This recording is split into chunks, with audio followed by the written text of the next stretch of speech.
കുറച്ച് നാളുകൾക്ക് ശേഷം ഞാൻ വീണ്ടും നീഡിൽ ടാപ്പിങ്ങിനെ ആധാരമാക്കി ഒരു പുതിയ വീഡിയോയുടെ പ്രേക്ഷകർക്ക് മുമ്പിൽ സമർപ്പിക്കുകയാണ്. എല്ലാ ആൾക്കാർക്കും സ്നേഹം നിറഞ്ഞ എൻ്റെ വീഡിയോയിലേക്ക് സ്വാഗതം. അപ്പോൾ ഇവിടെ ഇന്ന് ഞാൻ അവതരിപ്പിക്കുന്ന വീഡിയോയുടെ പ്രധാന വിഷയം എന്താണെന്ന് ചോദിച്ചാൽ, ഇത് ഞാൻ കഴിഞ്ഞ വീഡിയോയിൽ പറഞ്ഞതുപോലെ നിസ്സാര കാര്യങ്ങളൊന്നുമല്ല പറയുന്നത്. നമ്മുടെ റബ്ബർ ബോണ്ടിൻ്റെ പണമരമാക്കാം, നിങ്ങളുടെ ആദായ ഒരു മരത്തിൽ നിന്ന് ഒരു ഷീറ്റാക്കാം.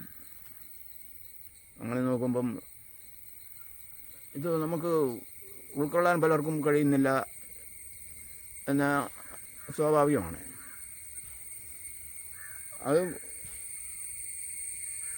അതേപ്പറ്റിയൊക്കെ ഞാൻ അല്പം കൂടെ പിന്നീട് അടുത്ത വീഡിയോ വിവരിക്കാമെന്ന് വിചാരിക്കുക. ഇപ്പോൾ ഞാനത് ഇറക്കുന്നതിൻ്റെ ഉദ്ദേശം എന്ന് വെച്ചാൽ ഈ നല്ല കാര്യങ്ങൾ മാത്രമേ പറയുന്നുള്ളൂ നമ്മുടെ നീഡിൽ ടാപ്പിങ്ങിനെ പറ്റി. മോശമായിട്ടൊന്നും പറയുന്നില്ല. അപ്പോൾ ഒരു മോശം പിന്നെ കാര്യങ്ങളും ഈ നീഡിൽ ടാപ്പിങ്ങിൽ ഇല്ലേ എന്നൊരു ചോദ്യം വരാം. ഏതൊരു പിന്നെ പ്രസ്ഥാനമാണേലും ആശയമാണേലും അതിൻ്റെ അകത്ത് ചില പിന്നെ പോരായ്മ കണ്ടെന്ന് വരാം. സ്വാഭാവികമാണ്. മനുഷ്യൻ കണ്ടെത്തുന്ന ഏത് പ്രസ്ഥാനങ്ങൾക്കും കണ്ടെത്തലുകൾക്കും 100% പൂർണ്ണത അവകാശപ്പെടാൻ പറ്റുന്ന വരികയില്ല. ഇവിടെ ഈ പലരിൽ നിന്നും വന്ന ഒരു പോരായ്മ അല്ലെങ്കിൽ അവരുടെ സംശയം ദൂരീകരിക്കാൻ വേണ്ടിയാണ് ഞാൻ ശ്രമിക്കുന്നത്. എന്താണെന്ന് ചോദിച്ചാൽ, ഈ നീഡിൽ ടാപ്പിങ് നിങ്ങൾ പറയുന്നത് ഒരുപക്ഷെ ശരിയായിരിക്കാം. പക്ഷേ അവരുടെ സംശയം ഇതാണ്: ഇത് വളരെ താമസമാണ്. ഒരു പട്ടയിൽ തന്നെ 2 ക്രിയ ചെയ്യണം. അതായത് ചെത്തുക, കുത്തുക. അങ്ങനെ വരുമ്പം പിന്നെ ഇത് ഒരാൾക്ക് എത്ര മരം 4 പട്ട ഒരു മരം എടുത്ത് ചെയ്യുന്നുണ്ടെങ്കിൽ അയാൾക്ക് എപ്പം പിന്നെ പണി തീരും എന്നുള്ള ചോദ്യങ്ങളൊക്കെ ഉയരുകയാണ്. ഞാനിവിടെ അവതരിപ്പിക്കുന്ന ഒരു കാര്യമുണ്ട്, അതിനും പ്രതിവിധിയുണ്ട് എനിക്ക് പറയാൻ. അത് ശരിയാണ്. ഇപ്പം ഒരു പട്ട അല്ലെങ്കിൽ ഒരു ചാനൽ ചെത്തി കുത്തുക എന്ന് പറഞ്ഞാൽ ചെത്തുന്നതിനൊരു പണി, കുത്തുന്നതിന് 2ാമത്തെ പണി. അപ്പോൾ എൻ്റെ ഒരു കണക്കൂട്ടൽ ഇതാണ്: ആ 2 പണിക്ക് ഈ കുത്തുക എന്ന് പറയുന്നത് വളരെ ഈസിയാണ്, എളുപ്പം, ആർക്കും ചെയ്യാം. ചെത്തുക ഉള്ളൊരല്പം പണിയുള്ളൂ. അതായത് ചെത്തുന്ന ഇപ്പം നിലയിൽ നമുക്കറിയാമല്ലോ, ഒരു പട്ടയ്ക്ക് ഒരു പൊതുവെ ഒരു സാധാരണ കൂലി ലെവലായിട്ട് അംഗീകരിച്ചിരിക്കുന്ന ഒരു കൂലി എന്ന് പറഞ്ഞാൽ ഒരു പട്ടയ്ക്ക് 2 രൂപ എന്നുള്ളതാണ്. അപ്പം ചെത്തുന്നതിന് 2 രൂപ, ചെത്തുന്നതിൻ്റെ പകുതി പിന്നെ അധ്വാനമേ ഉള്ളൂ, ജോലിയേ ഉള്ളൂ, അല്ലെങ്കിൽ സമയം മതി കുത്തുന്നതിന്. അപ്പോൾ ഒരു പട്ട വെട്ടാൻ നമുക്ക് പിന്നെ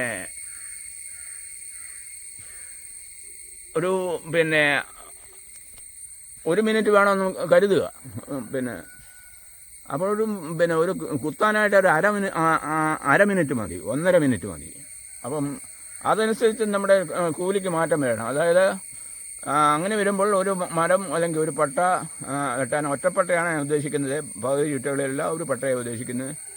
നമുക്ക് 3 രൂപ എന്ന നിലയിലേക്ക് നമുക്ക് കണക്ക് കൂട്ടാൻ സാധിക്കും. അങ്ങനെ വരുമ്പോഴേ ഒരു പട്ടയ്ക്ക് 3 രൂപ, 600 പട്ടയുണ്ടെങ്കിൽ പിന്നെ അല്ല 300 പട്ടക്കെങ്കിലും 390 900 രൂപ, 600 കിട്ടുന്നത് 900 രൂപ കൂലിക്കാരൻ ലഭിക്കും. അങ്ങനെയാണ് ഒരു കണക്ക്. അത് കൃത്യമായ ഒരു കണക്കല്ല. ചിലർക്ക് അതിൽ പിന്നെ ഉദ്ദേശിക്കുന്ന കൂടുതൽ സമയം നേരത്തെ തന്നെ സ്പീഡ് കൂടുതലായിരിക്കും, ചിലർക്ക് കുറവായിരിക്കും. അങ്ങനെയൊക്കെയാണല്ലോ. അപ്പോൾ അങ്ങനെ നമുക്കത് പരിഹരിക്കാം. പിന്നെ ഞാനിവിടെ കാണിക്കുന്ന ഒരു മാർഗം വേറൊന്നാണ്. അവർക്ക് തൊഴിലാളിയും മുതലാളിയൊക്കെ പിന്നെ ഒരു ധാരണയിലെത്തുക, കാര്യങ്ങളൊക്കെ വിലയിരുത്തി ഒരു ധാരണയിലെത്തുക, ചോദിച്ചു പോകുക എന്നുള്ളത് എനിക്ക് പറയാനുള്ളൂ. ഈ കൂലി എത്ര നമുക്ക് തീരുമാനിക്കുന്നത് എന്തായാലും 2 കൂട്ടർക്കും അത് ആദായകരമാണ്. ഞാനിവിടെ പറയുന്ന ആശയം മറ്റൊന്നാണ്. എന്താണെന്ന് ചോദിച്ചാൽ, ഈ കുത്തുക ചെത്തുക എന്നുള്ളത് കുത്തിയാൽ കുത്തുകയും ചെത്തുകയും ചെയ്യുന്ന അതാണ് ഞാനിവിടെ കാണിക്കാൻ പോകുന്ന ഒരു വസ്തുത. ഇതിപ്പം ഞാൻ പരീക്ഷണാർത്ഥം അല്ലെങ്കിൽ മറ്റുള്ളവരെ വെളിപ്പെടുത്താൻ വേണ്ടി ഇന്നത്തെ വീഡിയോയ്ക്ക് വേണ്ടി തയ്യാറാക്കി വെച്ചിരിക്കുന്നതാണ്. ഇതിനിപ്പം 4 പട്ടയുണ്ട്. ഞാനിപ്പം ഇതിനു മുമ്പ് ഒന്ന് കാണിച്ച ഈ മരം നേരത്തെ മരച്ച മരമായിരുന്നു. അത് നീഡ് ടാപ്പിംഗ് ആരംഭിച്ച ശേഷം അതിൻ്റെ മരപ്പ് മാറി. നോക്കി നിങ്ങൾ കാണുന്ന പോലെ ഈ പട്ടയുടെ വെട്ടുവാണെങ്കിൽ പിന്നെ 1.5 ഒരു ചിരട്ട പാലാണ്. 4 പട്ടയും വെട്ടണം. ഈ പട്ട ചെത്തുകയും കുത്തുകയും ചെയ്യാത്ത ഒരു മറുവശത്തുള്ള ഒരു മരത്തും കമത്തുക. അപ്പം 3 പട്ട വെട്ടിയതിൻ്റെ പാലാണ് ഈ കാണിച്ചിരിക്കുന്നത്. ഇതെന്ന് പറയുന്നത് ഈ പട്ട ചെത്തുകയും കുത്തുകയും ചെയ്തപ്പം കിട്ടിയ പാലാണ്. അപ്പോൾ ഇത് നമ്മൾ ശ്രദ്ധിക്കണം. ഇത് ചെത്തുകയും കുത്തുകയും ചെയ്യുന്നപ്പോൾ ഒരു 500 ഏതാണ്ട് 1/2 ലിറ്ററോളം അടുത്ത് ഒരു 500 മില്ലി കിട്ടുമെന്ന് ഇവിടെ കിട്ടിയിരിക്കുകയാണ്. ഇതേതാണ്ട് 1 ലിറ്റർ അടുത്ത് അല്ല 1.5 ലിറ്ററിൻ്റെ ചിരട്ടയാണ്. അത് ഏതാണ്ട് 1.25 ലിറ്ററോളം 3 പട്ട വെട്ടിയപ്പം നമുക്ക് ലഭിച്ചിട്ടുണ്ട്. ഇപ്പം ഞാനിവിടെ നിങ്ങളെ കാണിക്കാൻ ഉദ്ദേശിക്കുന്ന വസ്തുത ഇതാണ്. ഇതിപ്പം ഈ പട്ട ചെത്തുകയും കുത്തുകയും ചെയ്തപ്പം ഇന്ന് കിട്ടിയതല്ല. ആ പാല് ഞാനെടുത്ത് കാണിക്കുകയാണ്. ഇത്രയും പാല് കിട്ടി. ഇതൊക്കെ നിങ്ങൾക്ക് സംശയം തോന്നുമെങ്കിൽ ഇതൊക്കെ വന്ന് കണ്ടു, ഈ തോട്ടം കണ്ടു വന്ന് ബോധ്യപ്പെടാം. ഞാനിത് നിങ്ങളെ മനസ്സിലാക്കാൻ വേണ്ടി ഈ കാര്യങ്ങളൊക്കെ കാണിക്കുകയാണ്. അപ്പോൾ ഈ ചെത്തുകയും കുത്തുകയും ചെയ്താൽ എത്ര കിട്ടും, കുത്തുക മാത്രം ചെയ്താൽ എത്ര കിട്ടും എന്ന് കാണിക്കാൻ വേണ്ടിയാണ് ഞാനിവിടെ നിങ്ങളുടെ മുമ്പിൽ ഈ കാര്യങ്ങളെല്ലാം അവതരിപ്പിക്കുന്നത്. കിട്ടിയ പാലാണത്. ഇനി ഞാനിത് കുത്തുക മാത്രം ചെയ്യാൻ പോവാണ്. ചെത്തുന്നില്ല, കുത്തുക മാത്രം ചെയ്യാൻ പോവാണ്. അതായത് ഒന്നിടെ വിട്ട ടാപ്പിങ്ങിൽ കുത്തു മാത്രം, അടുത്ത ടാപ്പിങ്ങിൽ ചെത്തുക കുത്തുക, അതിൻ്റെ അടുത്ത ടാപ്പിങ്ങിൽ കുത്തുക മാത്രം. അങ്ങനെയാണ് ഞാൻ ക്രമപ്പെടുത്തിയിരിക്കുന്നത്. അപ്പോൾ അടുത്ത ടാപ്പിങ്ങിലേക്ക് ഞാൻ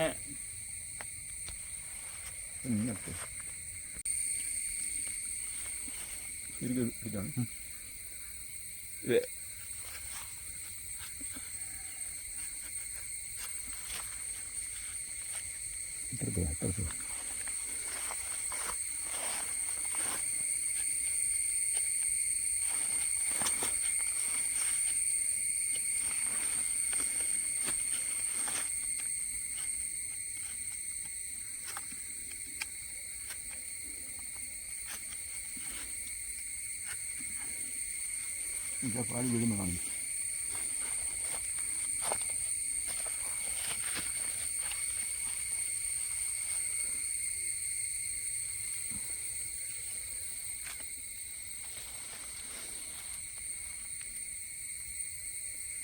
നിങ്ങളായിരിക്കണം. ഞാൻ ഇപ്പം കുത്തുക മാത്രമേ ചെയ്തോളൂ,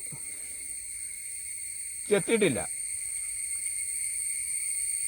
കഴിഞ്ഞ ടാപ്പിങ്ങിൽ ചെത്തുകയും കുത്തുകയും ചെയ്തു. അടുത്ത ടാപ്പിങ്ങിൽ കുത്തുക മാത്രമേ ചെയ്തോളൂ. അപ്പോൾ ഇവിടെ നമുക്ക് ലഭിക്കാൻ പോകുന്ന എത്രയാണെന്ന് ചോദിച്ചാൽ അതിനകത്തുനിന്ന് ഒരു 500 മില്ലി കിട്ടിയിട്ടുണ്ടെങ്കിൽ ഇതെന്താണ് ഒരു 400 മില്ലിയോളം കിട്ടും. അല്ലെങ്കിൽ 400 മില്ലി ചെത്തുകയും കുത്തുകയും ചെയ്തപ്പം കുത്തുക മാത്രം ചെയ്താൽ 300 മില്ലിയോളം കിട്ടും. ഒരു 100 മില്ലിയുടെ ഡിഫറൻസ് വ്യത്യാസം വരും. അത് കൃത്യമായൊരു കണക്കല്ല. പല മരത്തിനും വ്യത്യസ്തമായിരിക്കും. ചിലപ്പം എല്ലാത്തിനും ഒരുപോലെ ആയിരിക്കണമെന്നില്ല. അപ്പം പറഞ്ഞു വരുന്ന വസ്തുത ഇതാണ്. നമ്മൾ ഇവിടെ വരുന്ന ഈ താമസം ഒഴിവാക്കാൻ വേണ്ടിയുള്ള ഒരു ടെക്നിക്കാണ് ഞാൻ ഈ പറഞ്ഞു വരുന്ന വസ്തുത. ഞാൻ മുമ്പേ ആദ്യം പറഞ്ഞു, ഒരു ടാപ്പിങ് കുത്തുകയും എത്തുകയും ചെയ്യുമ്പോൾ അത് 1.5 മരത്തിൻ്റെ കൂലി അല്ലെങ്കിൽ 1.5 പട്ടയുടെ കൂലി കൊടുക്കണം. കുത്തുന്നതിന് അര, ചെത്തുന്നതിന് ഇപ്പം നിലവിലുള്ള ടാപ്പിങ് 2 രൂപ, അപ്പം 3 രൂപ. കുത്തുക മാത്രം ചെയ്താൽ 1 രൂപ കൊടുത്താൽ മതി. അപ്പം പാലിൻ്റെ അളവ് അല്പം കുറയും. ഇത് ഞാൻ നേരത്തെ ഒരു പറഞ്ഞല്ലോ, 6:4 അനുപാതത്തിൽ കൂലിക്കാരനും ഉടമയായിട്ട് അത് പിന്നെ കൂലി കണക്കാക്കണം എന്നൊക്കെ പറഞ്ഞല്ലോ. ആ രീതിയിൽ വരുമ്പോഴേ കുറഞ്ഞിട്ടുണ്ടെങ്കിൽ അത് കൂലിക്കാരനും അല്ലെങ്കിൽ പങ്കാളിക്കും ഉടമയ്ക്കും കുറയും. പിന്നെ എന്തിനാ പിന്നെ ഈ ഇങ്ങനെ ചെയ്യാൻ പോകുന്നത് എന്തെന്ന് ചോദിച്ചാൽ നിങ്ങളുടെ സമയലാഭത്തിന് വേണ്ടി അല്ലെങ്കിൽ അധ്വാന ലാഭത്തിന് വേണ്ടി പണിയുന്നൊരു ടെക്നിക്കാണ്. അപ്പോഴും നിങ്ങൾക്ക് നഷ്ടപ്പെടുന്നില്ല. നിസ്സാരമായ ഒരളവിലെ പാലേ കിട്ടുള്ളൂ. ഇപ്പം ഈ മരത്തിൽ നിന്നിപ്പം കുത്തുക മാത്രം ചെയ്താൽ ഇപ്പം ഞാൻ മുമ്പേ പറഞ്ഞല്ലോ ഒരു ഷീറ്റ് കിട്ടും. അത് ഏതാണ്ട് 1.5 പിന്നെ ലിറ്ററിൻ്റെ ഒരു ചിരട്ടയാണ്, അത് നിറച്ച് എന്ന പോലെ കിട്ടും. അതിപ്പോൾ എല്ലാ ദിവസവും ഒരുപോലെ കിട്ടണമെന്ന് ഞാൻ പറയുന്നില്ല. അപ്പം നമുക്കറിയാമല്ലോ, മരുന്ന് കേൾക്കുന്ന അടുത്ത വീട്ടിന് ഏറ്റവും കൂടുതൽ കിട്ടും, അതിൻ്റെ അടുത്ത് ഇപ്പം കൂടെ കുറവായിരിക്കും, പിന്നെ അങ്ങനെ കുറഞ്ഞു വരും എന്നൊക്കെ അറിയാം. അതുപോലെ തന്നെ സീസൺ അനുസരിച്ച് വേനൽക്കാലത്ത് മഴക്കാലത്ത് പോലെ പാല് കിട്ടുകയില്ല. അപ്പോൾ എല്ലായ്പ്പോഴും കിട്ടുന്ന കാര്യമല്ല. ഇപ്പം കഴിഞ്ഞ എട്ടിന് കിട്ടിയ ഒരു കാര്യമേ ഞാൻ ഇവിടെ പറഞ്ഞോളൂ. അപ്പം ഞാൻ പറഞ്ഞു വരുന്ന വസ്തുത ഇതാണ്: കുത്തുക മാത്രം ചെയ്താൽ നിങ്ങൾക്ക് ചെത്തുകയും കുത്തുന്നതിൻ്റെ ഏതാണ്ട് പിന്നെ ചെത്തിക്കുത്തിയാൽ ഒരു 400 മില്ലി കിട്ടുന്നുണ്ടെങ്കിൽ കുത്തുക മാത്രം ചെയ്താൽ ഒരു 300 മില്ലി ആയിട്ട് ചിലപ്പം കുറഞ്ഞെന്ന് വരും. അപ്പം 4 വട്ടം കൂടെ കിട്ടുമ്പോൾ ഇതിന് ചിലപ്പം പിന്നെ 1.5 ലിറ്റർ കിട്ടുന്ന സ്ഥാനത്ത് അതുപോലെ 1.25 ലിറ്ററിലേക്കൊക്കെ കുറഞ്ഞെന്ന് വരും. അപ്പോൾ ആ വ്യത്യാസം വരും. ആ കുറവിലൂടെ നമുക്ക് ഉണ്ടാകുന്ന നഷ്ടം അല്ലെങ്കിൽ കുറവേ അത് രണ്ടുപേരെയും ബാധിക്കും, മുതലാളിയെയും തൊഴിലാളിയെയും ബാധിക്കും. അതുകൊണ്ട് ഞാൻ പറഞ്ഞു പറഞ്ഞത്, ഈ തൊഴിലാളിക്ക് ഈ കൂടുതൽ പൈസ കിട്ടണം എന്നുള്ള ഉദ്ദേശം ഉണ്ടെന്നുണ്ടെങ്കിൽ ചെത്തുകയും കുത്തുകയും ചെയ്യാം. അതല്ല കൂടുതൽ സമയം ലാഭിക്കണമെന്നുണ്ടെങ്കിൽ പകുതി ചെയ്തപ്പം 100 മരം എന്നുണ്ടെങ്കിൽ 50 മരം ചെത്തുകയും കുത്തുകയും ചെയ്യുക. അടുത്ത 50 മരം കുത്തുക മാത്രം ചെയ്യുക. അതിൻ്റെ അടുത്ത ടാപ്പിങ്ങിനെ ചെത്തുകയും കുത്തുകയും ചെയ്ത മരം കുത്തുക മാത്രം ചെയ്യുക. കുത്തുക മാത്രം ചെയ്ത മരങ്ങളെ, അതായത് 50 മരങ്ങളെ ചെത്തുകയും കുത്തുകയും ചെയ്യുക. അപ്പോൾ നമുക്ക് പിന്നെ നിലവിലുള്ള ടാപ്പിങ്ങിനേക്കാൾ വേഗത്തിൽ ടാപ്പിങ്ങിൻ്റെ സമയം പിന്നെ ലഭിക്കും, സമയം ലാഭിക്കാൻ സാധിക്കും. അപ്പം വളരെ എളുപ്പമായിരിക്കും. അതനുസരിച്ച് അല്പം ഉൽപ്പാദനത്തിൽ അല്പം കുറവ് വരുമെന്നുള്ള ഒരു വസ്തുതയാണ്. എന്നാൽ പോലും നമുക്കറിയാമല്ലോ, ഇതിന് ഒരു 1.5 ലിറ്റർ കിട്ടുന്ന സാധനത്തെ 1 ലിറ്റർ കിട്ടിയാലെന്താ? നമുക്കറിയാമല്ലോ എത്ര കൂടിയൊരു ഉൽപ്പാദനമാണ് ഇപ്പോൾ നിലവിലുള്ള ഉൽപ്പാദനമായിട്ട് കണക്ക് കൂട്ടുമ്പോൾ എത്ര കൂടിയ ഉൽപ്പാദനമാണ്. അതുകൊണ്ട് നമുക്ക് മനസ്സിലാക്കേണ്ട കാര്യം ഇതാണ്. ഈ മുമ്പേ പറഞ്ഞ പ്രശ്നം അത് ശരിയാണ്, ഞാനും അംഗീകരിക്കുന്ന ഒരു വസ്തുതയാണ്. അതിനുള്ളൊരു പ്രതീതി എന്താണ് അംഗീകരിക്കുന്ന വസ്തുത എന്ന് ചോദിച്ചാൽ, ഈ ചെത്തുകയും കുത്തുകയും ചെയ്യുമ്പോൾ അല്പം താമസം കൂടി വരും, ടാപ്പിങ്ങിൻ്റെ സമയം കൂടുതൽ എടുക്കും, അല്ലെങ്കിൽ കുറേ അല്പം അധ്വാനം കൂടുതൽ വരും. അതിനുള്ള പരിഹാരമാണ് ഇത്. അധ്വാനം കുറയ്ക്കുന്ന ഒരു മാർഗമാണ് ഞാനിവിടെ കാണിച്ചത്. ഇതിപ്പം മരുന്നൂടെ തേക്കുവാണെങ്കിൽ രാവിലെ പിന്നെ കുത്തിവിട്ടാൽ അല്ലെങ്കിൽ ഇത് രാത്രി വരെ ഇത് വീണുകൊണ്ടിരിക്കും. അപ്പോൾ ഈ ഒരു പട്ടയം തന്നെ നമുക്ക് കുത്തിയാൽ മാത്രം പോലും ഒരു പിന്നെ ഒരു 1/2 ലിറ്റർ അല്ലെങ്കിൽ 400 മില്ലി ഒക്കെ കിട്ടും ഓരോ മരത്തിൻ്റെ. ഇതൊരു ആവറേജ് മരമാണ്. നിങ്ങളൊന്ന് മനസ്സിലാക്കണം, ഈ ചെറിയ തോട്ടം എന്ന് പറയുന്നത് ഞാൻ മുമ്പേ പറഞ്ഞ കാര്യമാണ്. നിങ്ങൾ ഇപ്പോൾ ഇത് കാണുമ്പോൾ ഇതൊരു നല്ല തോട്ടമല്ല, പ്ലാന്റിങ്ങിൻ്റെ കാര്യത്തിൽ ഒരു നല്ല തോട്ടമല്ല. നോക്കിയാൽ ഇതിൻ്റെ അപ്പുറത്തേക്ക് ചെറിയൊരു മരം, കൂടുതലെന്ന് പറയുന്നില്ല എങ്കിൽ പോലും ചെറുമരങ്ങൾ ധാരാളമുണ്ട്.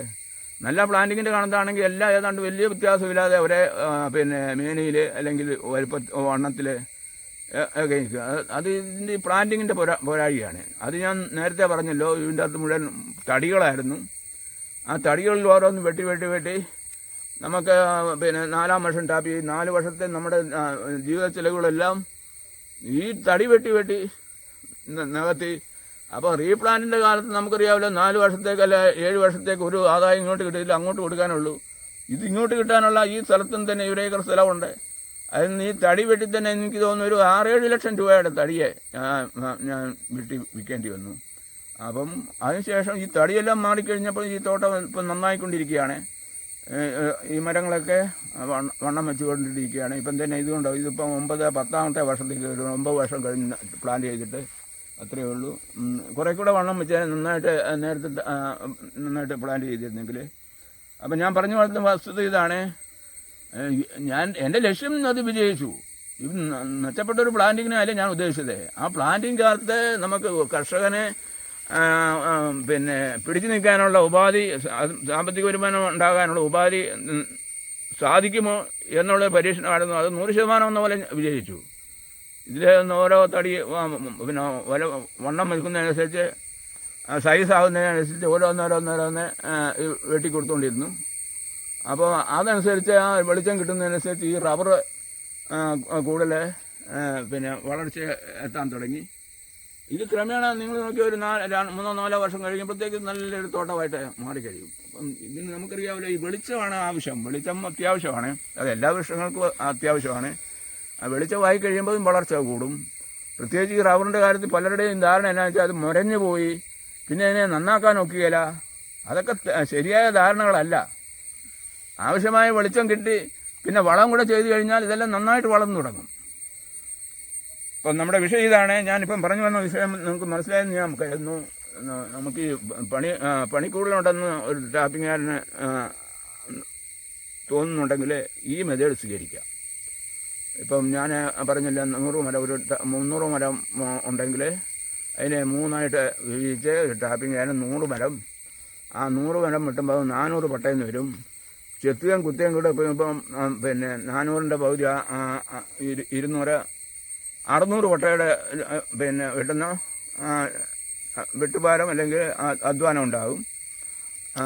അത് ശരിയാണ്. അപ്പം ഇങ്ങനെ ചെയ്ത് കഴിയുമ്പോൾ വീണ്ടും പിന്നെ അധ്വാനം കുറയുകയാണ് ചെയ്യുന്നത്.